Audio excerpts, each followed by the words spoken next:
Welcome to Folio, an actual play podcast about solo and epistolary TTRPGs. I'm your host, Satah, and I'm showcasing multiple possible experiences of self-paced games by inviting guests to play them alongside me so I can compile our stories together. You can support the show financially at patreon.com/foliopod to vote on games and get access to the bonus podcast feed, or you can join there as a free member to get somewhat delayed access to the bonus podcast feed. This is episode 1 of our games of Skyworthy, a journaling game of iconic skyships and the captains who fly them by a couple of drakes. The other two sturdy vessels soaring across the horizon with me are Caleb Zane Huett and Connor C. I'll tell you a bit more about them at the break. In Skyworthy, you are the ship. As the years pass, you host a series of captains and crews, each one a much smaller chapter in the story of your life than you are in theirs. The game runs off of a standard deck of playing cards using combinations and comparisons of suits to determine characters and prompts.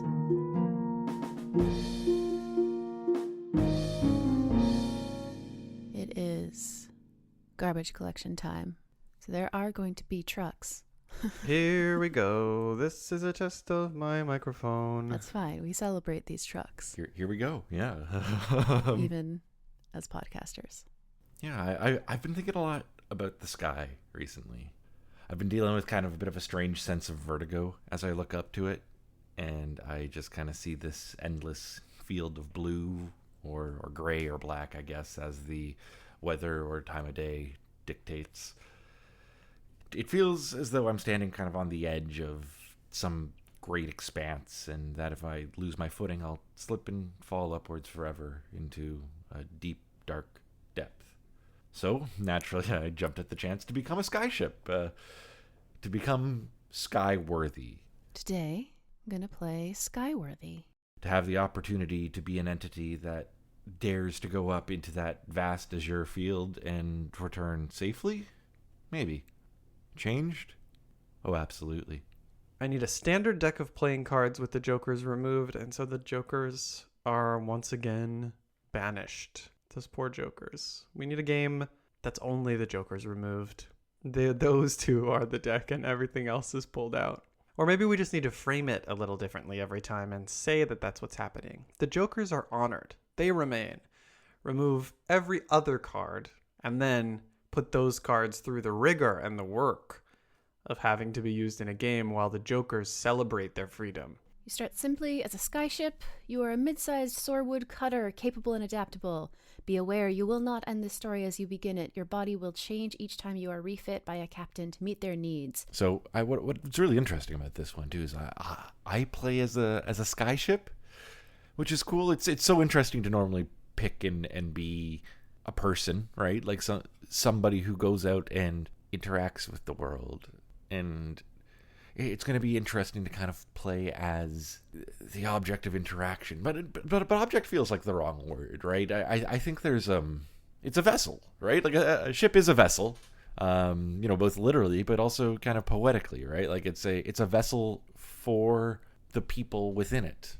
Your story takes place over 4 distinct eras, during which time you will pass through the hands of 7 different captains, 4 different captains in our our playthrough, and their crews, each growing your legend. You are not the blood that pumps in your heart, but it fuels you, right? And so similarly, while the vessel might not be the people that move about inside of it, it's definitely changed by the people who live in it. And so I think that's interesting. I really like the idea of dealing with time on a very long scale, and kind of the memories and kind of the ghosts that we have living inside of us, and the marks that they leave on us, some positive and some less so.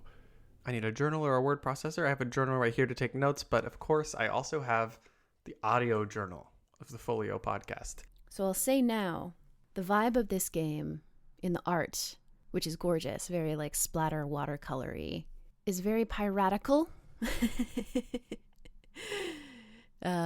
Wood ships that fly, a little like pretty fantastical, not as much technological. I haven't decided yet if I'm gonna sci-fi it. I think I could, but it's hard to say if that's I think that if I do sci-fi it, if I am like a spaceship, kind of, I want to still set certain limitations of probably not interplanetary. I think there's something interesting about the limitation of it being like on a planet, and that image of something that should not flying feels to me like it's probably sort of part of the heart of the game. Ooh, which is the title. That's the chapter that I'm looking at right now. I didn't realize that. My inclination is always sci-fi. We'll see. The heart of the game. You will draw cards from your shuffled deck and note whether you drew a heart, a club, a diamond, a spade, or a combination of these two when called for. This is the beating heart of Skyworthy. Each card suit represents a different descriptor tag to help you choose your prompts. Hearts are dauntless. Hearts are hardy and enduring, extending my reach or weathering any storm. Clubs are powerful. Concerned with projecting force or destroying whatever stands in my way. Diamonds are sleek. Impressive, luxurious, or comfortable, making me more apt to catch eyes and imaginations. Spades are swift. Making me faster, more agile, or otherwise more difficult to catch and pin down. Clubs are powerful. Diamonds are sleek. Spades are swift, and hearts are dauntless. That's that's good. It resonates. I like that. I can dig it. In the event you are seeking permission, you are always allowed to forego the randomness of drawing cards when you see a prompt that calls to you. Simply act as though you had drawn the prompt and continue on as otherwise instructed. Not a thing that will be relevant for me, but it is very good to have that be explicitly stated. So let's jump into it. Let's start with the commission. Let's find out why I got made. Why I am a skyship, and why was I created? Your commission. Draw a card. I'm going to draw a card. Take a moment to answer the below prompt set corresponding to the tag you drew, and tell us about your creation, Skyship. Amazing. I got clubs, powerful. So I flipped over the King of Clubs, which means I am powerful. I'm a government contract. Ooh, okay. So my commission, government contract. My engineers had access to the wealth of a nation. Outfitting me to exacting specifications. I was designed to project force and carry the flag to the furthest corners of the world. Heart, dauntless, labor of love.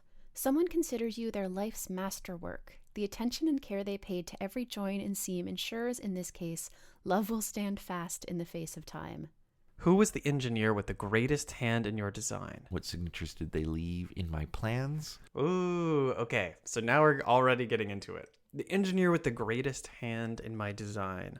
I think I was made by a child. The government found a child who was kind of a savant, who had been obsessed with skyships from a young age, and who put together some secrets of their craft very young by experimenting in his own backyard. We don't know much about this world, but I'm imagining that it's sort of a techno fantasy. We are in a industrial age in a fantasy world as they develop things like flying ships. So I think skyships are still relatively new. And up to now, they've been made basically along one set of designs. And I was one of the first made by the designs of this child engineer who we will call Kolma. So I love the idea. I mean, I'm always big on the idea of eccentrics, right? People or individuals that kind of go against the grain and are maybe like a little bit goofy themselves as well, right? I have a hard time taking things seriously all the time. So when I think about the engineer who has the greatest hand in my design, I think, I like the idea that building skyships is more of an art than a science. So in that sense, the government, if they, skyships are the way to project force, right? Like they are a way to kind of liberate the force of the government and have that be spread around the world. But I like the idea that in order for them to have this kind of really strength-based approach, they have to go and deal with someone who's a little anti that, right? Like not quite. They're more elegance than they are force. So I like the idea that they've gone out and they have recruited someone who knows how to make skyships. So the engineer with the greatest hand in my design was a shipwright named Gloom. Kolma was my engineer, and she was only 13 at the time that she crafted me. The signatures she left in my plans, I think as a sign of her youth, she always incorporated in the gears deep within my body that operate the propellers that move me along the back.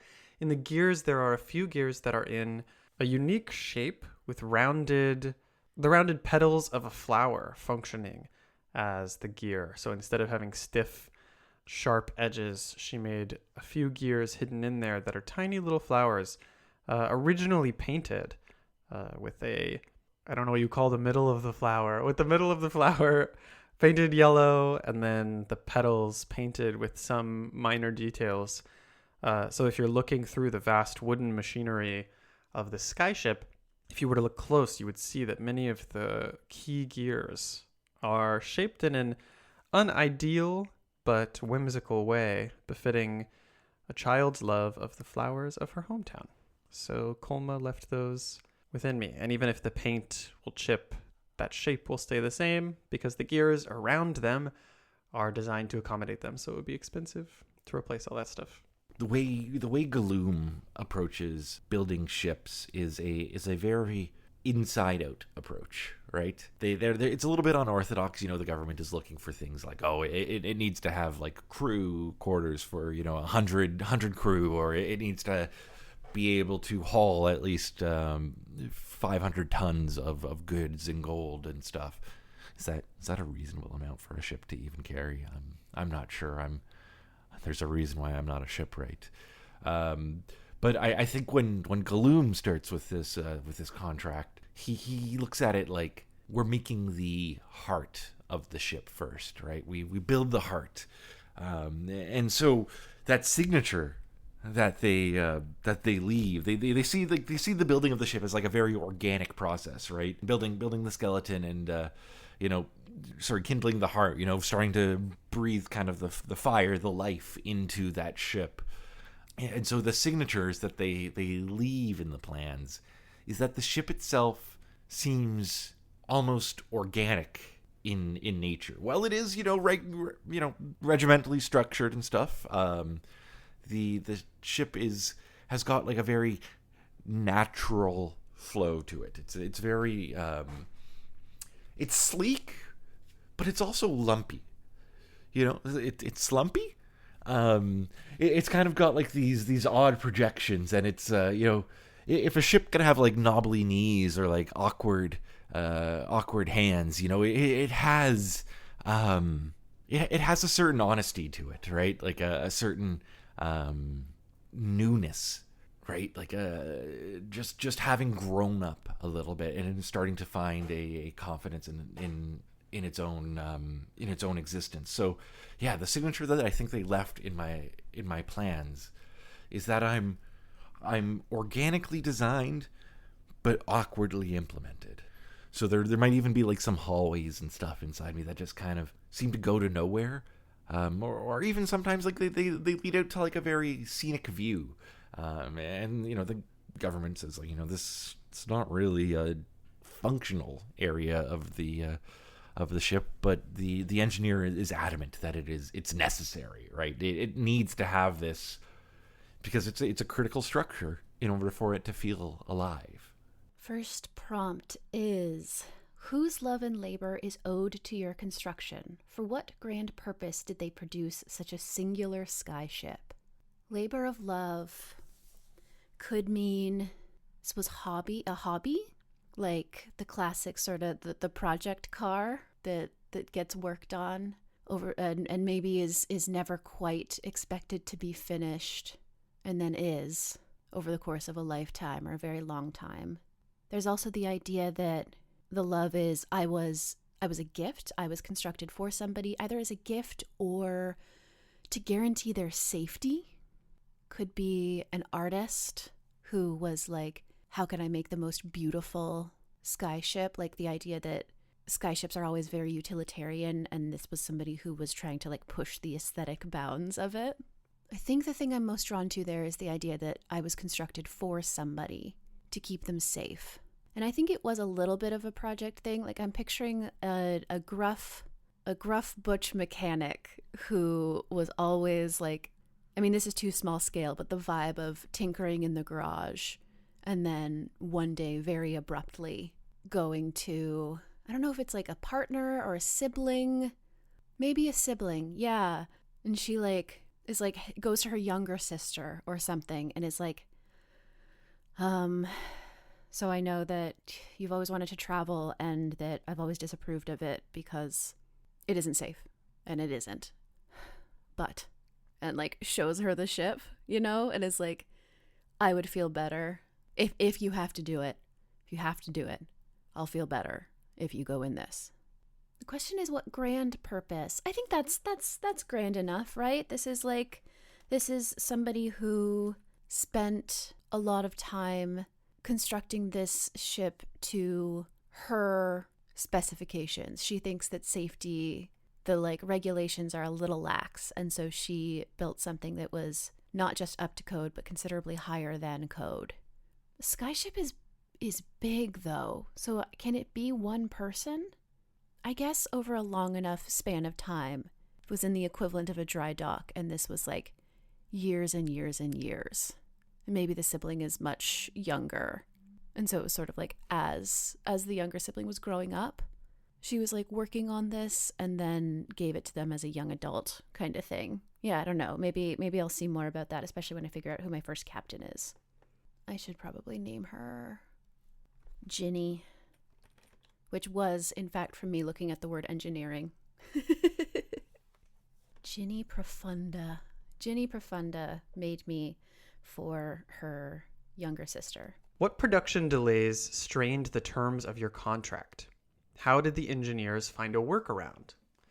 Ooh, I have a couple thoughts about this. I think one, just as like an interesting piece of flavor, is that Colma was taken by this government to do this job kind of against the will of her parents and her home. Her parents and the others at her home took it into their own hands to try to get her back. So the process of engineering me was fraught because I was being continually moved to accommodate moving Colma so she was not found and returned home. This is not a great government, I'm going to say. I think, you know, when it comes to building this ship, right, going to the more art than science aspect of it, I think the idea was that there are some very like specific materials that Galoom required for building the ship. What could those materials be? I mean, there's a part of me that, like, you know, really likes body horror and stuff. So maybe, you know, maybe some parts of the ship were grown, right? Like the mast and any protrusions, any like you know, what is it called? Like at the bow of the ship, like the is it the gunwale? Is it the gunwale? It's no, it is not the gunwale. That is just the part where the like the edge of the ship. No, I'm thinking like the thing that sticks off the front of the ship, right? Oh gosh, I should have looked up some ship words beforehand. I'm going to be talking about boats all day. But yes, like the prow of the ship was kind of grown organically from like a calcium substrate or something, right? And this substrate requires like a certain like fungus or something in order to achieve the desired effect, right? The desired boniness. So that delayed the terms of the contract was getting like this very specific like fungus calcium substrate in order to achieve the desired kind of organic look. that really slowed it down. Yeah, absolutely. How did the engineers find a workaround? And the production delays also make it sound like there's something to do with what's happening in my body. I think other than those production delays, it was an issue of Colma's design relied on the use of an extremely expensive mineral, an extra light metal that was able to be flexible and be used in certain pieces of my design amongst the wood that kept it from getting bogged down and weighed down by heavy metal like plates and stuff. Maybe there's like a power system that requires a thin metal, and it's very rare. It was difficult to find. And as a result, the final design is actually compromised a little bit. I am heavier than my original intent, and all of these metal plates that were meant to be something like mithril, in Lord of the Rings or other fantasy stuff, a very light but very sturdy metal, are instead a more traditional steel. I guess we have steel at this point, more traditional steel, and that means that I am slower and heavier than Colma's original design. But a lot of the engineers that were working with the designs of this child saw her desire for that mineral to be kind of a childish fancy. It would be like a kid saying, I want my whole house to be made out of diamonds. And how did the engineers find a workaround on this? So I think the process is fairly time consuming, right? Like it takes a while to grow bones. And so what the engineers did was that they sculpted them, right? Or maybe not sculpted isn't the right word.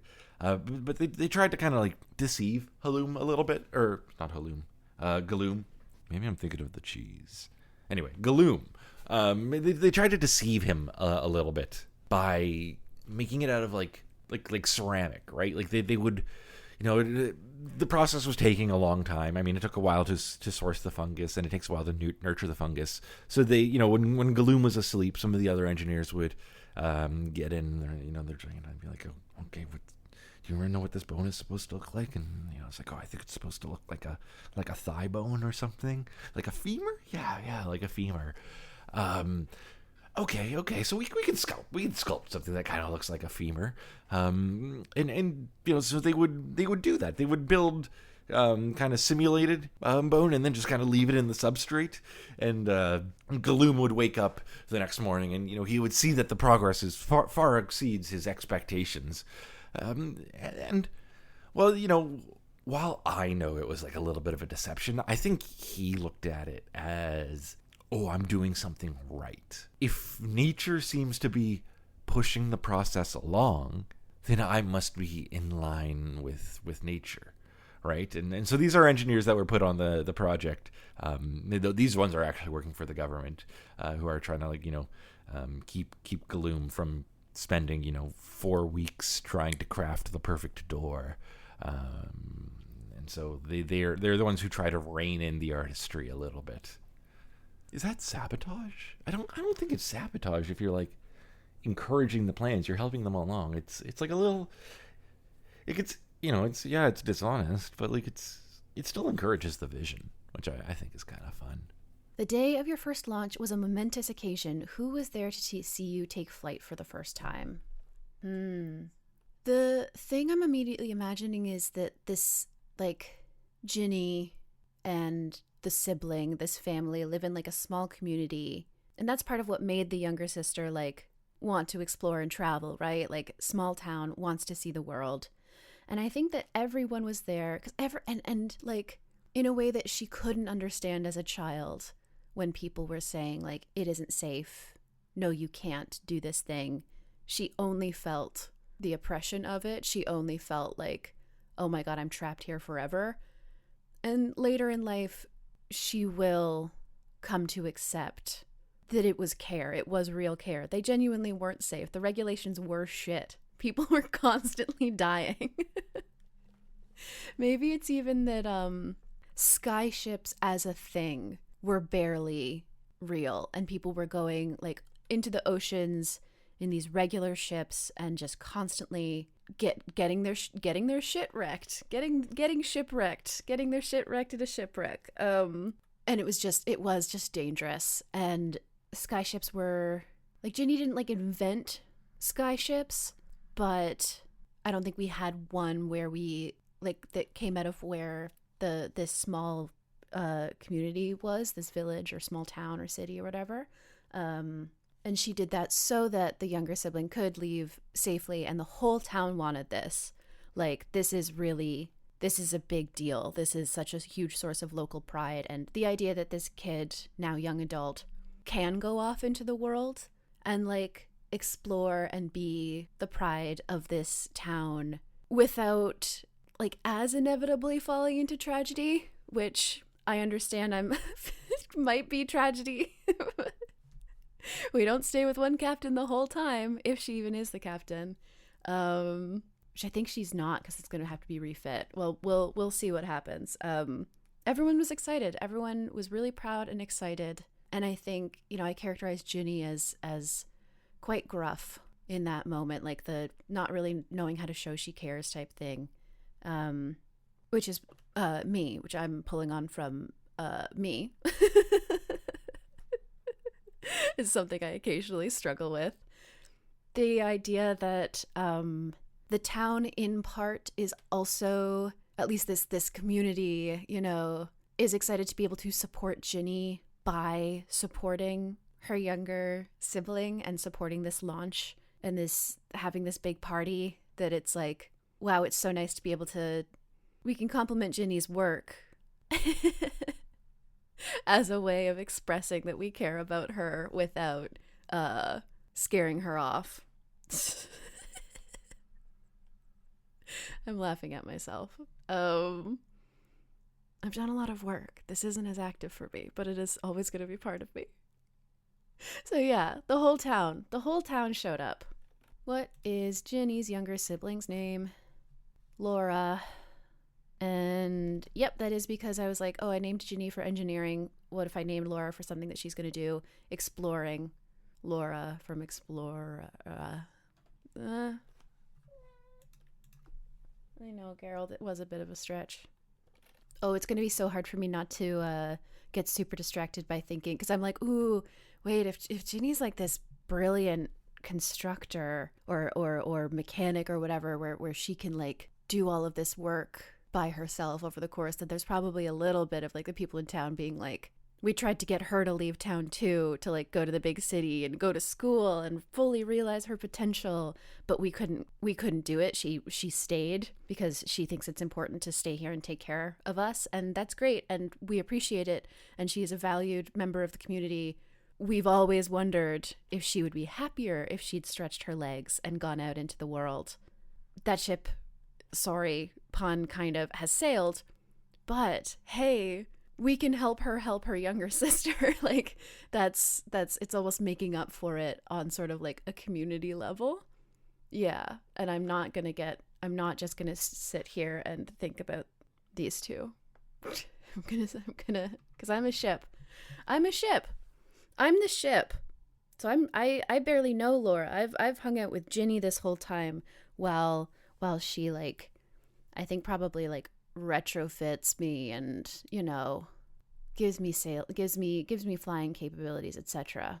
What name were you given when the contract was completed? Well, the government names things so boringly, right? Like it's always after like some famous person or a significant political figure, right? Like that's where it comes from, like, oh, it's the SS Elizabeth or Queen Anne, right? Like it's named after people. And I don't think Gloom got to name it.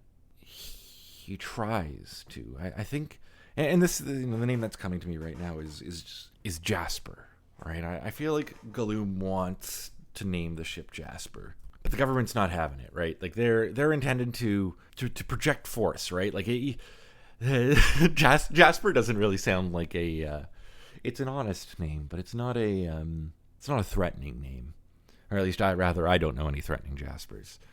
So, what was the name? Projecting force.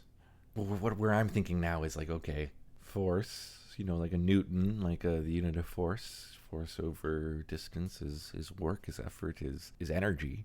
So maybe the joule, but not like maybe I won't call it like the jewel, like Joule, but maybe there is still like maybe somebody in government still has can still have a little bit fun with it, right? So, how boring do I want? I feel like the Azure Jewel, or the Jewel Azure. Gosh, naming things is hard. What name was given to you at your christening? Ooh, oh, that's hard. Ooh, okay, yeah, we're gonna get one more layer removed. So forced to jewel, to jewelry. Right, if you search ship names, it's going to tell you about putting two people's names together. The King Sapphire. Yeah, and then we establish that we're kind of in a bit of a monarchy situation, right? But the King Sapphire, right? It's his blue jewel of the skies, and it burns with an internal fire, kind of like a sapphire does too, right? Like that comes back to the heart of the ship, right? That Gloom had created. Let's look at boatingwise.com. 900 plus great boat names. So yeah, I think definitely like the King Sapphire, and then I think this kind of tells me a little bit more about the ship as well. I think it's like a brilliant blue vessel, and that's kind of like a bit of it's almost like a stealth ship then, right? Because it's blue skies, blue vessel. No. Words related to safety. Yeah, I like that. Okay. Yeah, so it's I am the King Sapphire. I am the jewel of the Empire, and I am the first stealth ship to be created. And I think that kind of goes with like a bit of a like that organic construction as well, right? Like it's almost like a camouflage to build something that resembles nature. Like a concrete building stands out very starkly on a grassy field, right? So, how do you make a big building blend into a grassy field? Well, you make a grassy building. I think maybe it looks a little bit like a bird too, with like big awkward wings. Yeah. Because I had said it's got like kind of knobbly hands and strange joints, so maybe it has like large. Kind of gawky, bluish, translucent wings that catch the sunlight and glimmer from on top. But when you look at it from below, it looks like a mere ripple in the sky. I was given the name. I'm thinking through things. I'm thinking about the flower. I'm thinking about this strange metal. I'm thinking about Kolma, the child. How can I a name that something is like, can I get safety and exploration into the same concept? The first thing I thought of was a net.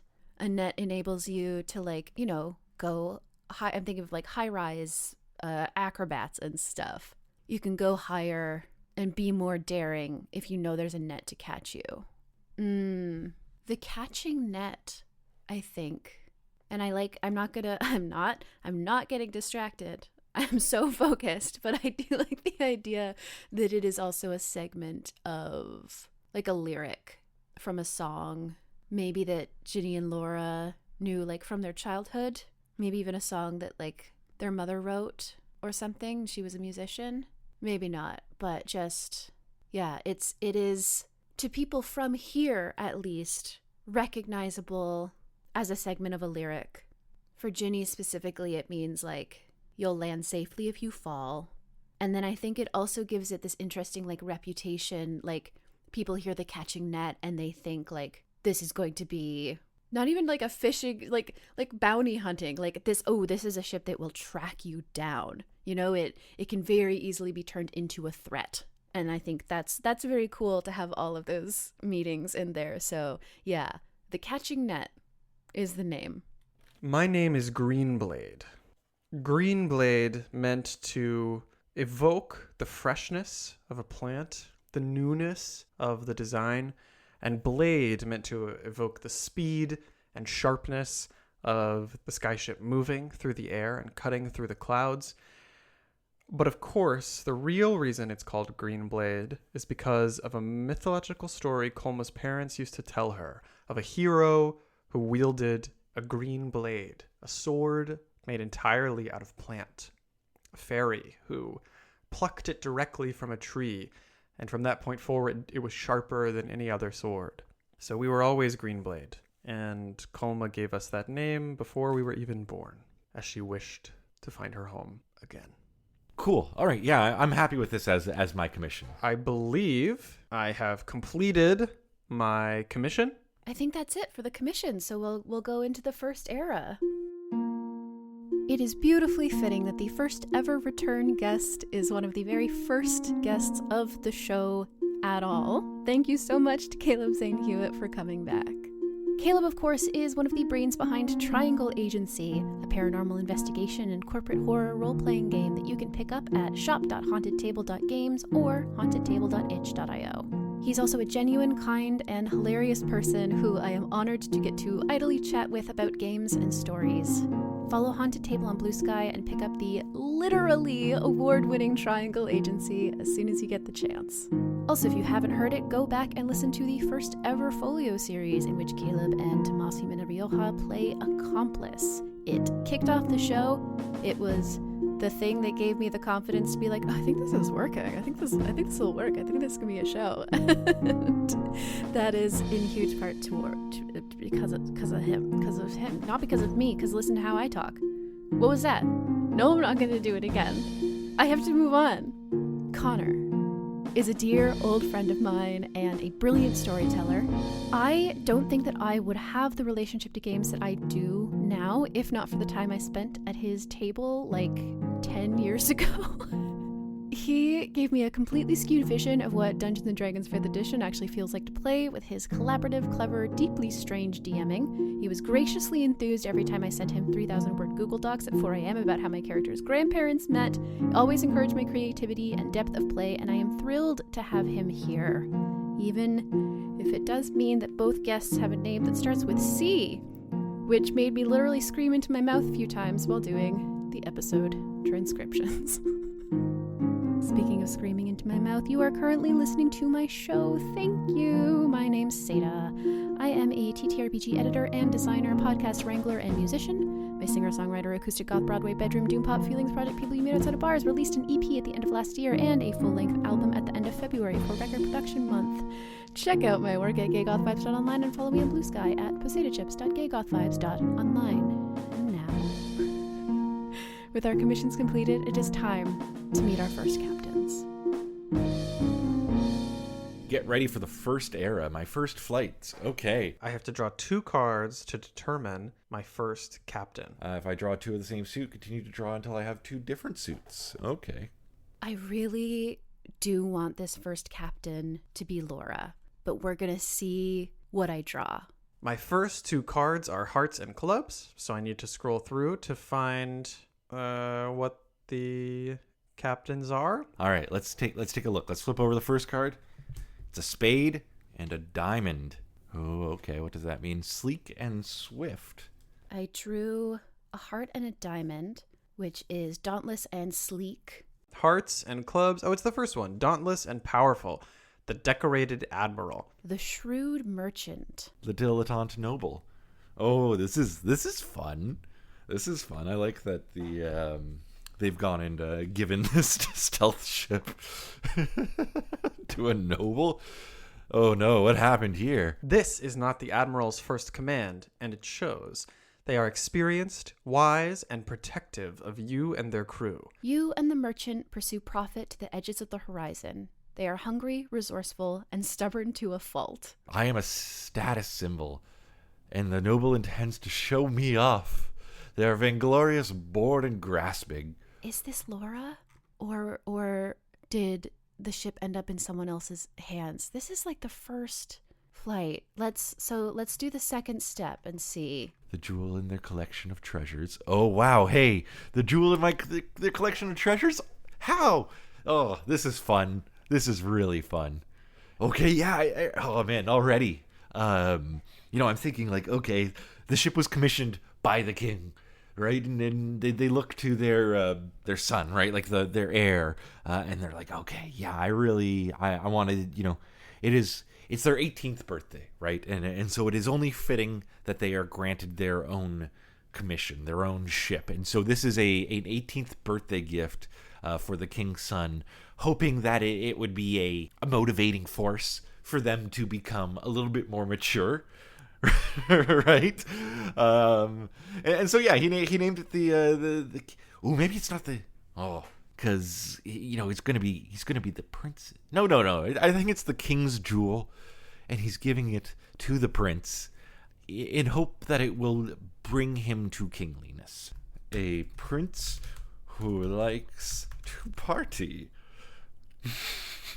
Oh, this is silly. I love this already. Yeah. Draw a card for a chance of refit. If the suit on the card you draw matches either one of your captain's suits, you gain the corresponding refit. So let me see. I draw, and yes, I get another clubs. Because I got the clubs, I got the long nines. What does it do? What does it look like? And how did your captain acquire it? The long nines. I appreciate that this prompt is just like, we're going to put some words here and you are going to decide what that means. I think the long nines are obviously sniper rifles. They are really, really interestingly gilded and huge sniper rifles on the scale of a ship. There are two of them, both pointed forward on the ship. There are two sniper rifles pointed at the prow. Is that the front? We're revealing that I have failed to do what all authors are required to do, and that's learn how a boat works. At the prow, I think the trade-off of the long nines is that they are a long charge-up time. So part of what the people who fire them get good at doing is timing them several seconds in advance as they need to be like heated up and charged and then fired. And then also, I think they are not as powerful as a cannonball, so they must be precise. It's a tough combination. You have to be making precise shots a la a sniper rifle, but you have to be making them several seconds in advance and preparing the gun to fire after, let's just say 3 seconds. Even 3 seconds is a long time when you're talking about a sniper rifle. To fire at the end of a 3-second charge up that you cannot stop once you've started it. I think that's interesting, and those are the long nines. I'm actually going to make a note about that so I don't forget. I drew a club, so I don't get any refits. I drew a heart, so I am going to get a refit. Let's see what it is. The dauntless refit for the shrewd merchant is a cavernous hold. Hungry, resourceful, and stubborn to a fault. I mean, that does sound like it could be Laura. Maybe what this is she goes to explore and she finds herself in like a shipping hub and loves the chaos. Like, is lost for sure, but in a delighted way, and is like trying to follow the flow of the crowd, and like people are yelling at each other and haggling and bargaining in just right in this dock where she first lands, and she just like feels this spark. And that's how she sort of gets into trading specifically. And I think she also like, she's looking around and she's looking at all these ships that have 15 different types of boxes on them that are stamped with the cargo from 100 different places, that these ships are obviously like going all around the world and having an excuse to. And she's like, oh, this could be the thing that gives me guidance on where I go. And so she does add she does do a refit. She adds the cavernous hold. And I think what this is there was a room on the ship that was very like a parlor, essentially. She's not ripping out like all of the places where people can live and be comfortable, but there was a room that like was made to host and be a little fancy. And she just guts it. This is the first thing that she sells, is these probably hand carved, locally sourced furniture from her hometown. She rips it all out, and the fabric, the coverings, and I want to be clear. I don't want it to seem like she's doing this disrespectfully. She's not like, oh fuck all this. She's like appreciating the craftsmanship. And like, I find it a little distasteful to only start noticing the positive aspects of something when you realize, like, oh, I need to find a way. I need to find a way to sell this. I find that a little distasteful for sure. But I do think Laura grew up around this. Like, this is just something that is done in her hometown, and she never had occasion to recognize that it's special. And in this moment, she does. And she does that so that she can sell it, so that she can do a good job at selling it. And she does. She sells all of the furniture in this room, and she buys some shelving and some straps, and she turns this big parlor into a cavernous hold for goods. Okay, yeah. So what was this captain's name? So I mean, obviously it starts with Prince. Cool. We're halfway there. It's gonna be like a royal name, right? So we're in a world where the sky isn't the limit, right? But the sky is like kind of that final frontier. And so I feel like names of some kind of gravitas would have something to do with the sky. So it's like what's a powerful thing that the sky does is thunder and lightning. It's like, is Thunderhammer too on the nose, like Prince Thunderhammer? I think thunder is a good place to start, because I feel like this prince is loud, right? Is very boisterous, and he's a bit of a narcissist, right? And really loves the sound of his own voice, and so he has like a very big and booming voice, right? So you know what? Let's just get really sky-y with it, Thundercloud. Yeah, Prince Thundercloud. So Prince Thundercloud, so called, and a very apt name, the Thundercloud family, for they are known for their booming voices and their stormy temperament. Yes, how's that for subtext, right? So when things are going well, they are loud, they are boisterous, they're the center of the party. They can be the life of the party, absolutely. But when they get glum, when they get dour, right? That's when they really darken the skies, right? And that is where the thundercloud comes in. So yeah, Prince Thundercloud. Oh, I love this. This is great. Wow, this is randomly generated. What? This is whack. It's fun. Okay. Now, answer the captain's prompts. Describe the daily routine of the admiral and the sailors under their command. How do they deal with the boredom and drudgery of endless patrols in this era of relative peace and prosperity? Oh, interesting. Okay. So we established in the previous section under my commission that while this ship was developed by a government, the government was willing to take a child from her home against their will in order to get these built, and that it was a design intended to be competitive versus other designs.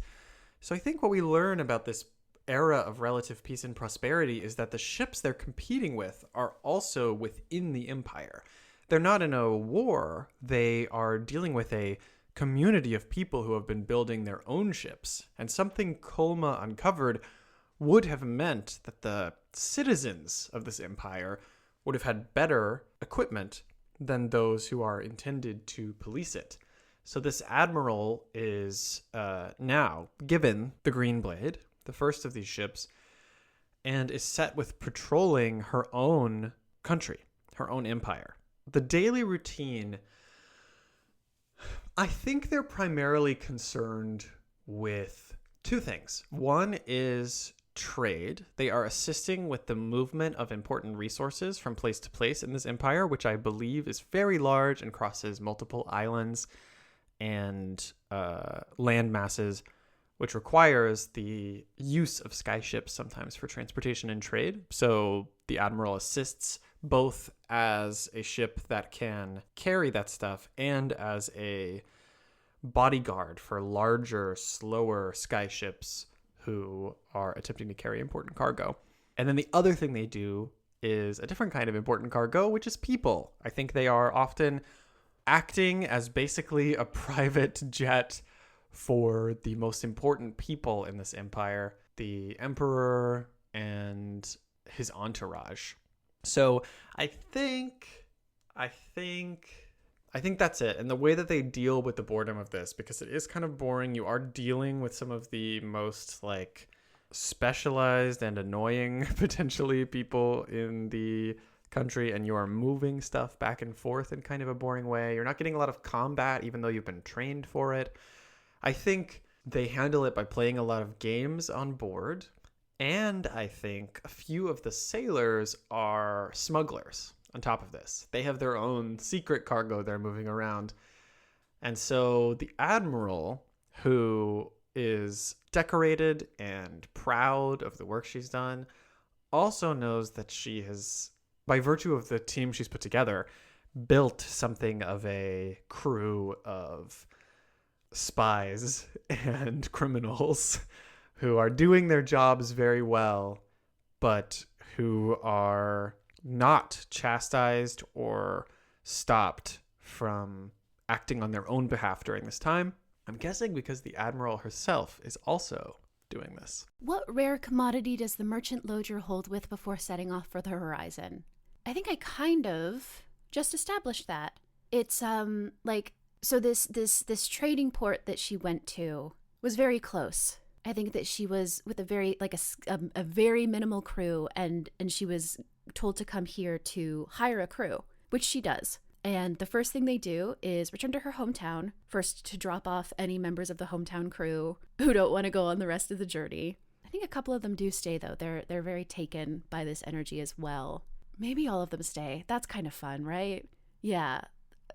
They were supposed to, at least for a leg, at least for a couple journeys, all of them are like, you know what? I want to see this through for a little while longer. And just a bunch of the beautiful handcrafted, I'm seeing a lot of just carefully woven textiles and handcrafted furniture from, is it wood? It's a very specific, it's a local tree or something that just, it has this almost deep purple to it, this wood. And Laura just talks to a bunch of the people who make stuff here, and she's like, whatever you're comfortable sending with me, I will sell for you, and I will return with profit or something like that, you know?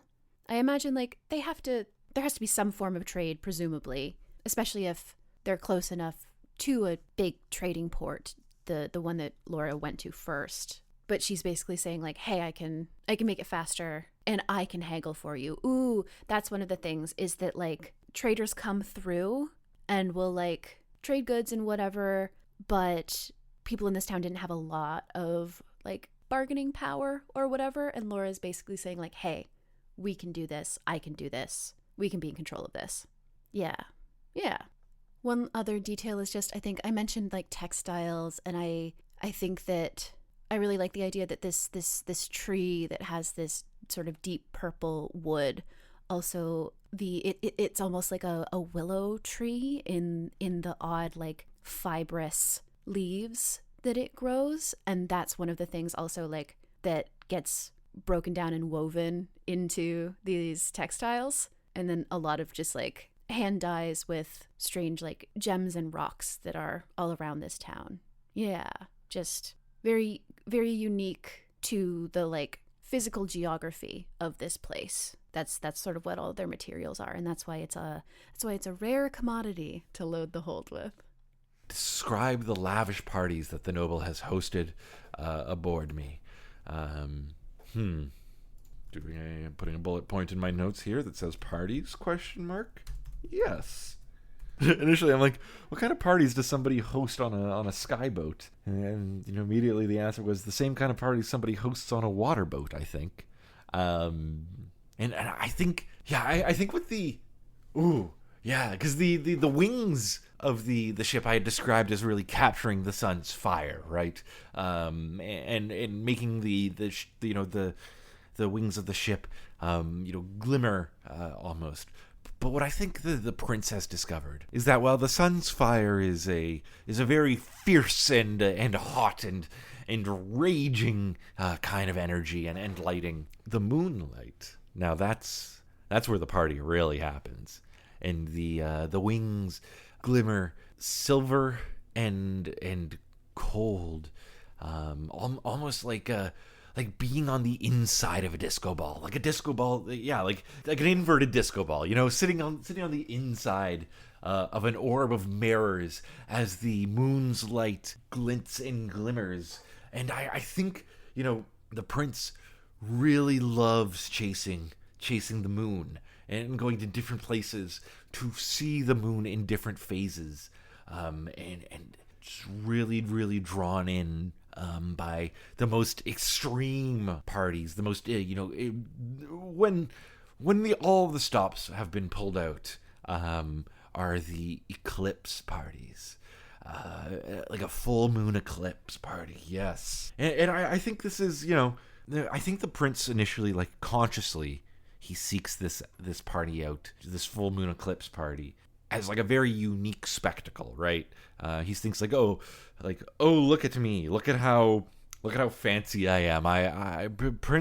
Prince Thundercloud goes chasing after eclipses and is able to find them and hosts parties underneath their waxing and waning light. But I think there's a subconscious piece going on here for the prince as well. Something that it almost feels like a raging against the night, the idea that you can go partying into the dark, and when you are in this darkness, when the very last sliver of light has faded away, that is when the light of the ship of the prince's own youth and fire burns the brightest. I have burned so hot and so bright that it is by my light that the moon once more reveals its face. And I think this is maybe a youth is wasted on the young kind of deal here. The prince is only, 18, right? I guess it was given to him on his 18th birthday. Maybe it's been a couple of years, and maybe he's like, 22 now or something, and he's having like, oh no, I'm 22, I'm so old, right? My youth is over. Now I'm an old guy. I've written in the darkest part of the eclipse, this is when his waning, and I've put big sarcastic quotes around waning. Youth burns the brightest. Man, I've gone and created a character that I find a little insufferable. But hey, that's the fun of it, right? You don't need to love everyone that you think of. You just need to, do right by them. Tell the story of the day the merchant nearly had to sell you to cover an unexpected loss. Oof. It's a while in. She's been going around. Is it for a couple of years? I think it's at least a year. Enough time for her to gain a lot of confidence and start taking bigger risks. I don't understand how economies work. I mean, I do, but I hate it, and so I refuse to, which makes it hard for me to think of taking a big risk when you don't have the money to back it up. What is it? Ooh, it's crew. Not that they died, but it's the crew from the hometown. All of the people who stayed on. As the vibe has gotten a little more intense, higher risk, gambling, it seems like the trading is no longer an excuse to explore, but instead, like, we're now often going to places that we've already been because they're reliable and we know that we'll be able to sell there rather than taking the risk. That's the thing, right? We're taking, like, the risks we're taking are not as interesting. They are financial. We are not risking, like, going to a new port so that we can check it out and see what's there. We're just risking, like, buying bigger shipments and having to sell and move more product and that kind of thing. And we go back to the hometown, and all of the members of the crew who are from the hometown, maybe one stays, but other than that, all of them come to Laura and they're like, hey, we can't do this anymore. It isn't satisfying. It isn't fulfilling. It's just fast and kind of scary. And we're going to stay. And Laura's like, oh, yeah, okay. No, I totally get that. Sure. And she goes to try and hire crew to replace them. And, like, they were the skeleton crew that was sent. So they have, like, like when it was just them on that very first journey, that launch day journey, which implies to me that they have some of the most important skills. Like, if you're only going to send 5 people to do 15 people's work, you really want one of those people to fucking know how an engine works.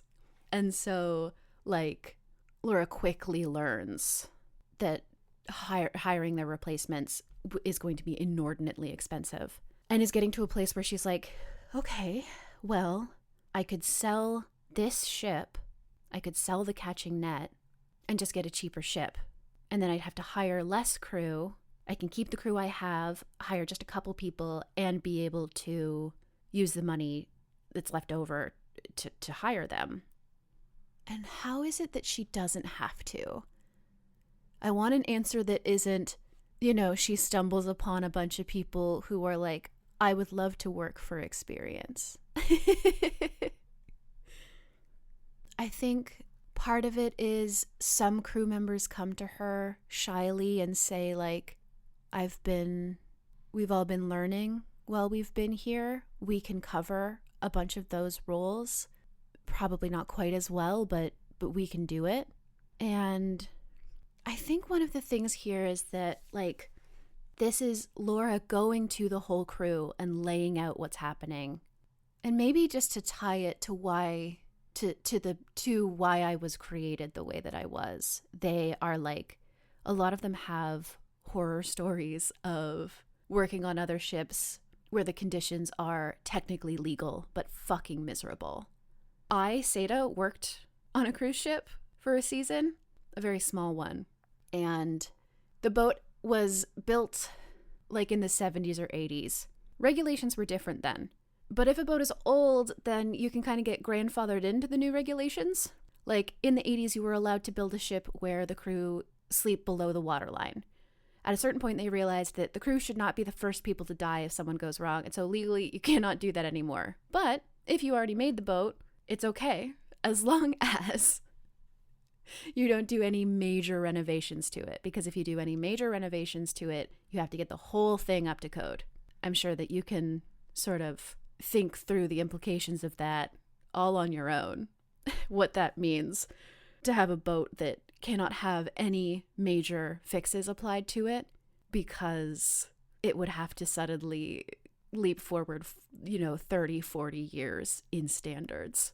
And I think that that's a thing here too, except the regulations are even more lax, and it's really easy to get, even like technically there are a lot of ships that like wouldn't even meet code, but it's really easy to get an exception, unfortunately, from whatever licensing board there is, because they want these ships to be moving and moving products and facilitating trade and that kind of thing. That's more important than making sure that the people on them are safe and cared for. And so the crew is like, no, we have to keep this ship. We've all been learning. You're going to have to give us raises, but we can do the crucial work, and we will be cheaper for now.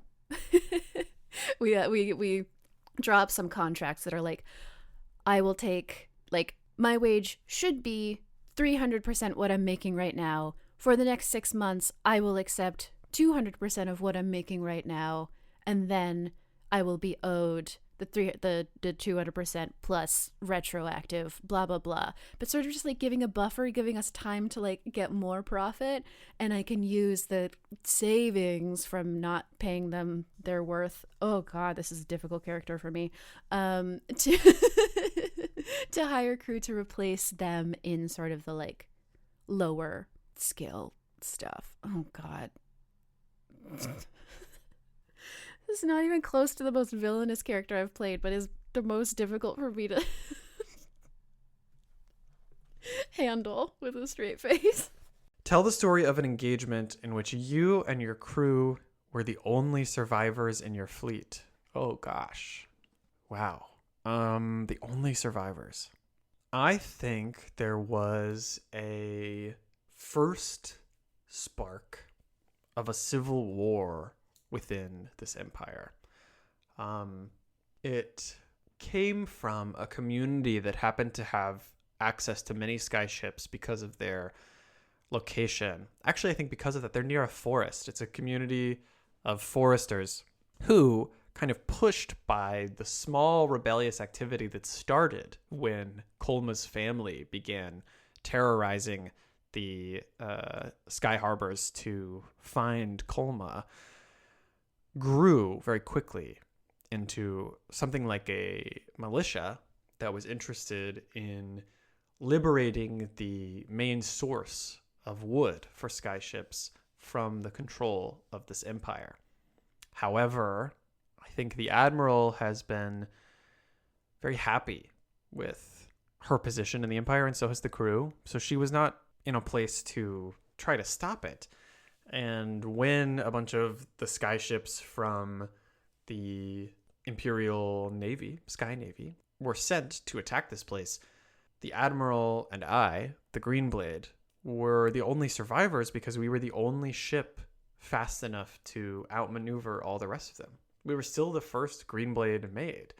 All the rest of them were very similar make and model, and their like cumbersome, slow movements meant that the battle went the way a lot of skyship battles go, which is that everybody goes down. When you're shooting cannons at flying ships, it only really takes one or two shots to knock people down, and those cannons can fire at, the exact same time, assuming that both parties are aimed at the other. And we're going to say that's another reason why we survived is I have two guns. Those guns can be maneuvered by specialized shooters at very long distances, and we are able to stay sort of out of the fray and fire these like larger sniper rifles rather than cannonballs directly at important parts of the ship. So I think we're the only ones who are able to maneuver fast enough and make fast enough decisions to not get taken down. And it was a truly nasty and bloody battle. Because we were the last one standing and because it was shut down, the Civil War's first attempts, the little bubbles of the Civil War, did not succeed, at least not now. Rebellion was squashed, and the Admiral and her crew, though the tone on the ship really turned sour, I think, became extremely well known and were able to even further promote themselves and their own wealth as a result. When did Prince Thundercloud put me, the King's Sapphire, in the most danger in their pursuit of novelty and excitement? I think it was during one of these eclipse parties. I think by their nature, they are already a dangerous event. But Prince Thundercloud really wanted to claim his namesake here, I think, yes, he managed to find the perfect combination of lunar eclipse and raging thunderstorm. And I think the idea is that, the ship, the King Sapphire sits high above the Thunderhead. I don't think the partygoers know what the plan is, right? I think this is almost like a show just for him, a way to demonstrate his resolve while other people may be panicking. But I think, sometimes one of his parties, he does often park above Thunderheads, right? The flash of lightning below serving to be nature's strobe light. But on this occasion, he decides to dive into the Thunderhead, and he orders his pilot to bring the ship down to the center of the Thunderhead with the waning of the light of the moon, and leave it there only until the moon starts to reveal its face again. And I think that this goes exactly as you'd expect, right? And that is poorly. The ship descends into the thundercloud as the moon's light starts to fade, and the guests are, they see them lowering the ship a bit, and they're like, kind of, okay, yeah, this is fun. I'm kind of getting a little close to it, though. And then they start to kind of give way to panic, right? As I would, too, if this is your captain speaking. We are going to be experiencing a moment of intense turbulence, because I am choosing to fly us into a thundercloud. Sorry, Prince's orders. So the guests start to panic, right? They start to get really nervous, and I think the prince is the only one, like, just still kind of being very blasé about it. Very much like, oh, like, come on, people, like, let's get on the dance floor. Like, this is nature's light show. Like, you don't want to miss this. I think he kills the music and lets the beating of the thunder be the beat of his dance, right? And I think he's really, he likes the idea of this so much that when lightning strikes the ship, it takes him a good solid, like, 10 seconds to realize that they're falling out of the sky. Now, clouds are pretty high up there, and the air is pretty thin up there, and I think they're on, like, an open deck, right? There's got to be some way to keep themselves warm. Maybe like a heated floor that kind of projects heat up a little bit. And it is when lightning strikes the ship that the ship's power starts to fail, right? I described it earlier as the ship having a heart, so it is kind of like that electric shock that stops your heart for a little bit. And so similarly, this lightning strike has stopped, my heart, me, the King Sapphire. And so the prince is busting a move, and he feels like the earth, well, no, he feels the ground kind of like tilt underneath him, and a sense of vertigo come over, and he thinks it's like, it's the thrill of his, this is him at the, like, apotheosis of his party, right? Like, it doesn't get any better than this. And then he feels cold because the heated floors have quit too. And then he feels cold on the inside because he realizes they are falling. And it just looks like rain rushing upwards, right? Because, that's kind of what clouds are. They're just like rain up in the sky, right? So instead of the rain falling down, it's rushing upwards as, like, flashes of lightning strike off in the distance of this cloud. And you can feel the ship pitch and yaw as the guests freak out. They're panicking. There are, wine glasses are smashing against the floor. People are, there's people, like, confessing their love to each other. Some people confessing their dislove for each other. Some people, someone being like, oh, I knew I shouldn't have come on this party. Like, I don't even like the prince anyway. As they careens towards the ground, and back at the bridge, the pilot, right, is fighting with the controls, right? Trying to glide the ship down, or trying to regain some sense of control. And I think the ship is, obviously it's safe. I'm not going to break upon the ground on my, this isn't even my first flight. This is just a silly party in pursuit of novelty and excitement. I think Galoom, the shipwright, is, well, he does believe in organic design. He also believes, he believes in functionality as well.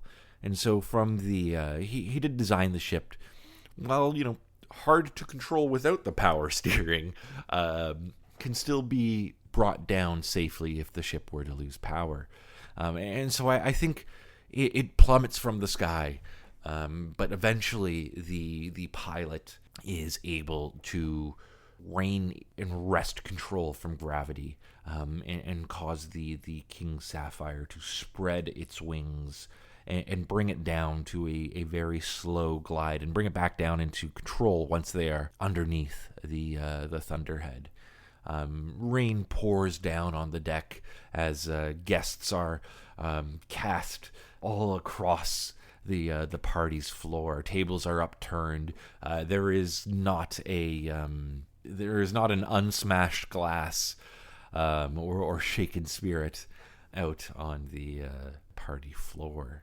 And I think finally, in a moment kind of contrary to his nature, the prince can only, like, muster up a very, like, squeaky and soft and meek, like, sorry, And then he storms off into his chambers because, he couldn't have done anything wrong.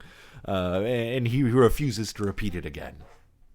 This has been Folio, an actual play podcast about solo and otherwise self-paced TTRPGs. To find where you can find the show, check out foliopod.card.co.